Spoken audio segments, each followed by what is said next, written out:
My name is Monica Gleberman, and you're listening to Silence on Set podcast.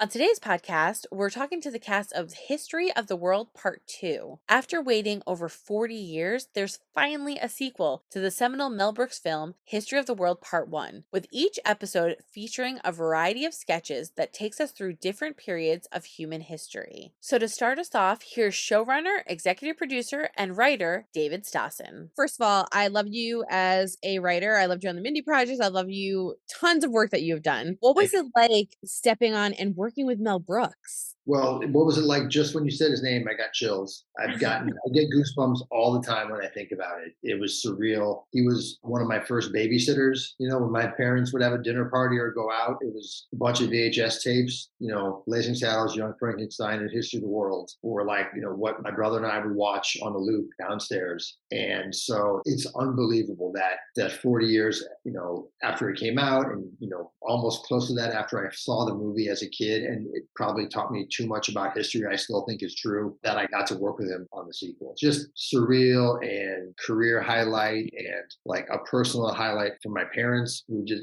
obviously grew up with him. So, honestly proud to have gotten to work with him. I can't even imagine what that must have been like. And I love that you're in it, by the way, which is super cool. So I love that. Yes, of course. I told you. I could spot you. I watch you. So that was really cool. I wanted to ask you, there must have been a lot of shenanigans. I know that you've worked with Ike before. I know you've worked with a lot of people that are on the show before. But in particular with Ike, I know with the Mindy Project, you guys worked very closely together. Why do you torture yourself with all the shenanigans and work together over and over again? But how do you guys, get through all of that, make an episode? Well, yeah, Ike and I are stuck together. We've known each other since third grade. We share a brain. We only have one sense of humor between the two of us. So I'm stuck with him if I want to, have money to eat and live. How do we get past? Hopefully, if we're making each other laugh and being normal and doing the thing we've done for, for almost 40 years as friends, then it's going to be something we think is funny, I would say. And then, if your question is about working with all the other funny people, you hope you give them good material and then you get out of the way and people Seth Rogen and Kumail and Josh Gad and everybody else, Sarah Silverman, they just elevate it. That's why they are who they are. What was one of the funnest lines that you got to write for the show? I wrote the first draft of Statue Removal. And I think a line that I thought was funny, but I wasn't sure, and Nick really sparked to it, was when Nick's character in Statue Removal says, "Me and my adult children will come to your place and remove the statue." And that just stayed in the whole, the script was rewritten a million times and changed, but "me and my adult children," for some reason, that just felt like something that character would say. So that line was so funny. I was laughing every time you said it. It's hilarious. So that's a great line to have there. Weird way to speak. It's like he's angry that his kids, I think, still have to suck off his teat or something.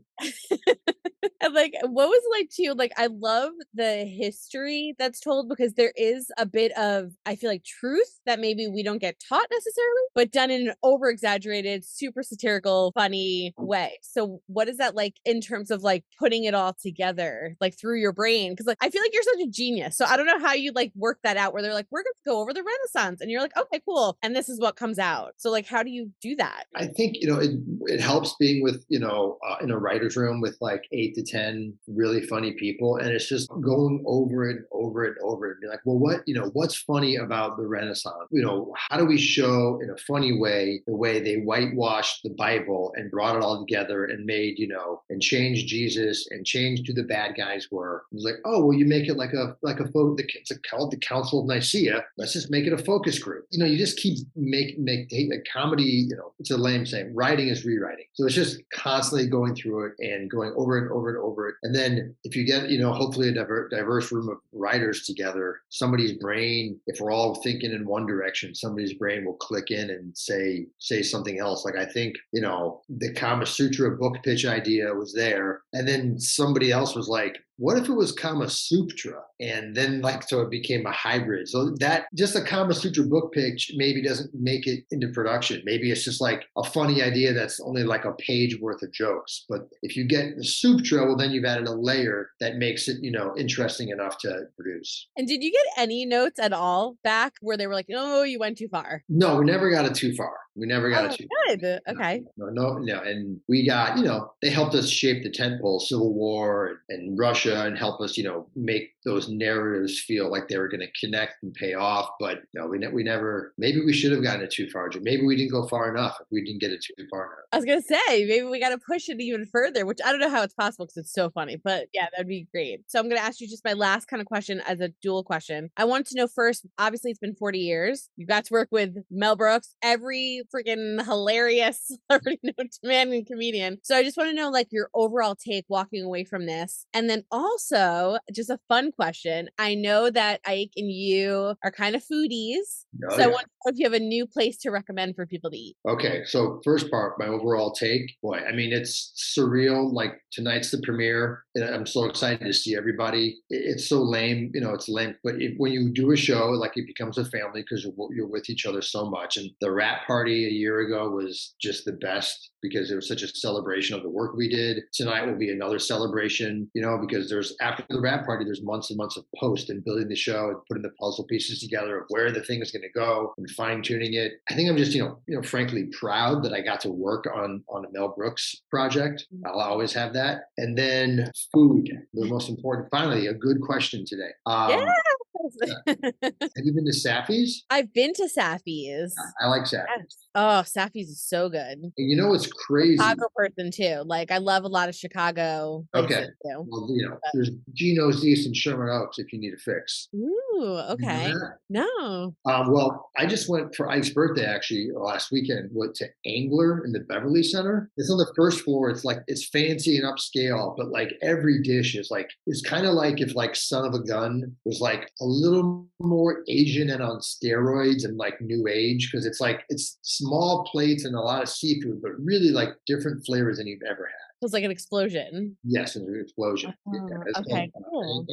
All right, so I'll have to try that out. Horses is good. Horses. I look to your Instagrams all the time, and I'm always seeing Ike posting food. So I'm always like, okay, I got to go there. And like the sandwiches that you guys post and the things, they're good. Have you had Jeff's Table yet? No, I haven't. Oh, go get a Jeff's Table sandwich. I've heard about this. Which one should I get? The Jubano. Okay. Yeah. All right. I'll test that out. Next up is star, writer, and executive producer Nick Kroll and star, writer, and executive producer Ike Barinholtz. I wanted to start off with, first of all, Ike, last time I interviewed you, I totally hit on you and you gave me the nicest hug and love and appreciation. So I got to just bring it up again every time we see each other. You get sexier and sexier. My wife found out about it. She left me, but I've since remarried, and it's been a crazy 2 weeks. But so far, things are looking great. And Nick, I've tried to hit on you. It's just hard. It's just hard. You're just too good looking. I put up boundaries. I'm also married. I recently married Kanye West, and so.